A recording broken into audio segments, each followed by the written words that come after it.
आइए दोस्तों, आज हम एक नई कहानी लेकर आए हैं, अमीर और गरीब का लाइफस्टाइल। खेलापुर गांव में मोनू और गोपी रहते थे। मोनू अपने छोटे से खेत में काम करके अपने परिवार का खर्चा पूरा करता था। वे दोनों बहुत खुश थे, लेकिन दुर्भाग्य से गांव में सूखा घोषित हो जाता है। क्या करूं समझ नहीं आ रहा है। पता है तुम्हें, 2 साल से बारिश की कमी के कारण सारे किसान अपने खेतों को जमींदार के पास गिरवी रख रहे हैं ताकि वो 2 वक्त की रोटी जुड़ा सके। सोच रहा हूँ अब मैं भी अपना खेत जमींदार को बेच दूं, कुछ पैसे तो आ जाएंगे। आप देख लो, अभी तो गांव में कोई और विकल्प भी नहीं है, कोई कर्ज देने के लिए भी तैयार नहीं है। जाएगी को अपना खेत गांव के जमींदार चौधरी के पास बेचना पड़ता है। अब मोनू चौधरी का नौकर बनकर काम करने लगा था। दुख के दिन में दोनों पति पत्नी अपनी जिंदगी गुजार रहे थे, तभी एक खुशी उनकी जिंदगी में आती है। मोनू और गोपी को औलाद की खुशी मिलती है। उनके घर सूरज जन्म लेता है।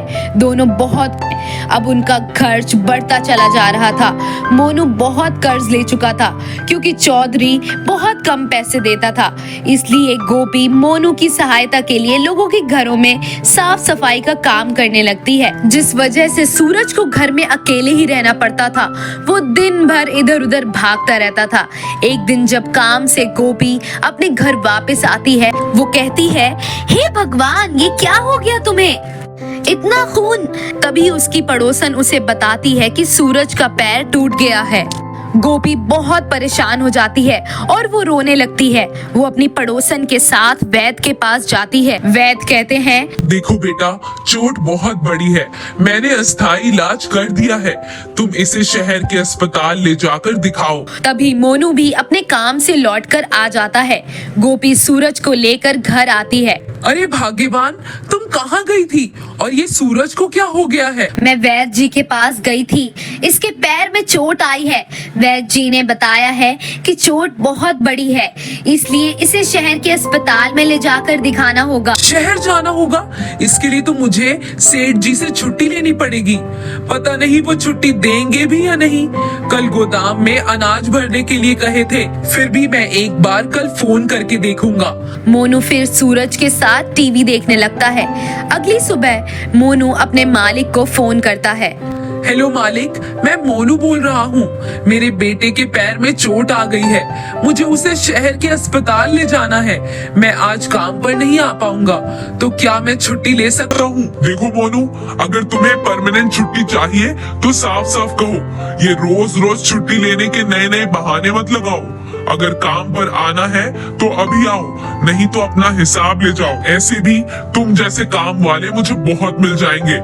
नहीं नहीं मालिक, मैं अभी आता हूँ, आप मुझे काम से मत निकालो। मोनू सूरज का पेट पालने के खातिर उसे गोपी और उसकी पड़ोसन के भरोसे छोड़ के काम पे चला जाता है। काम पर पहुँचने के बाद मालिक उससे पूछता है, क्या सचमुच तेरे बेटे के पैर में चोट आ गई है या तेरी छुट्टी लेने? कौन सा बाप छुट्टी लेने के लिए अपने बच्चे की चोट का झूठा बहाना बनाता है? सचमुच में मेरे सूरज के पैरों में भयंकर चोट आ गई है, उसे शहर के अस्पताल लेकर जाना है। अब आज मेरी जल्दी छुट्टी कर देना। नहीं नहीं, आज गोदाम में अनाज भरना है, बोरी गिनती कर करके रखना है, और ये काम तुम्हें ही देखना है, क्योंकि मुझे आज अपने बेटे को शॉपिंग कराने के लिए शहर लेकर जाना है। अजीत की तबीयत भी कुछ ठीक नहीं लग रही है, शहर ले जाऊंगा तो उसका थोड़ा मूड ठीक हो जाएगा। और शाम को ऑडिट फाइल भी तुम्हें तैयार करनी है, क्योंकि कल हमारे यहाँ ऑफिसर ऑडिट करने आ रहे हैं। मेरी भी मजबूरी समझिए मालिक, मैं काम पर आ तो गया हूँ, पर मेरा मन, मेरा सारा ध्यान मेरे बच्चे की ओर है। बस बस, अब रोना बंद करो और काम में लग जाओ। बेचारा मोनू आंखों में आंसू, मन में उदासी और चेहरे पर चिंता लिए काम में लग जाता है। और दूसरी तरफ मालिक अपने बेटे को शॉपिंग कराने के लिए तैयार होने के लिए कहते हैं। उधर गोपी अपनी पड़ोसन के साथ शहर जाकर सूरज को अस्पताल में दिखाती है। देखते ही देखते 20 साल गुजर जाते हैं। अब सूरज और अजीत दोनों ही बड़े हो जाते हैं। जब भी गोपी लोगों के घरों में काम करने के लिए जाती तो सूरज को बहुत बुरा लगता था, इसलिए वो अपनी पढ़ाई के साथ साथ एक मॉल के शोरूम में नौकरी करने लगता है। एक दिन अजीत अपने दोस्तों के साथ मॉल में शॉपिंग करने आता है और वो सूरज को पहचान लेता है। शायद मैंने तुम्हें कहीं देखा है।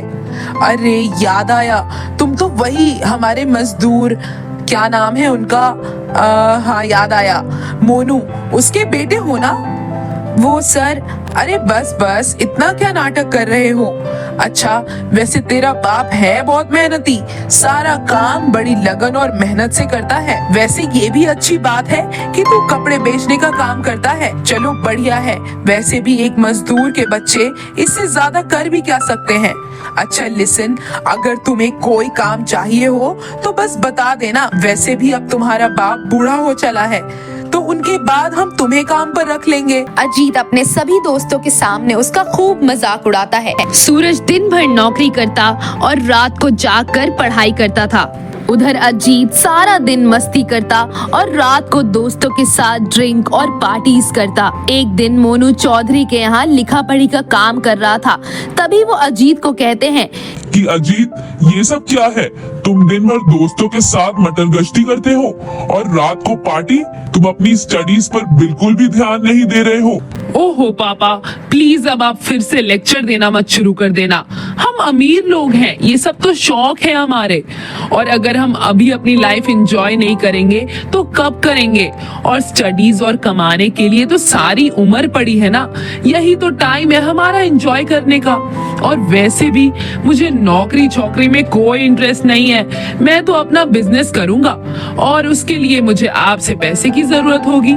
अरे मोनू के बेटे को देख, दिन रात पढ़ाई भी करता है और साथ में नौकरी करके अपने और अपने परिवार का पेट भी पाल रहा है और अपने माँ बाबा का इतना ध्यान भी रख। प्लीज यार, कोई मजदूर का बेटा नहीं हूँ, मुझे पैसों की जरूरत है, मुझे पैसे दो। अजीत लड़ झगड़ कर अपने पापा के पैसे ले जाता है और दिन रात पार्टी करता है, और नतीजा ये हुआ कि वो खुद का एक एप्लीकेशन सॉफ्टवेयर डेवलप करता है जो बाद में एक डिजिटल कंपनी में बदल जाता है। सूरज ने लोन लेकर खुद की डिजिटल कंपनी स्टार्ट कर दी और 2 साल के अंदर ही सारा लोन चुकाता है और अपना एक बड़ा सा बंगला बनाता है, कार खरीदता है और घर में काम करने के लिए नौकर रख लेता है। वो अपने पापा का भी सारा उधार चुकाकर अपनी जमीन चौधरी से वापस लेता है। वो गांव के गरीब किसानों का भी जमीन वापस लेने में उनकी सहायता करता है। अब तो गोपी और मोनू के अच्छे दिन आ जाते हैं।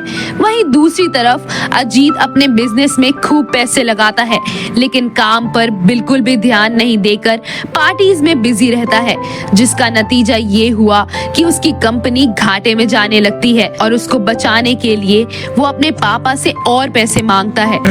अजीत, मैं तुझे पहले ही 60 लाख दे चुका हूँ। जानता हूँ पापा, लेकिन कंपनी लॉस में जा रही है और उसे पटरी में लाने के लिए हमें और पैसे लगाने होंगे। लेकिन मेरे पास पैसे नहीं है अब तुम्हें देने के लिए।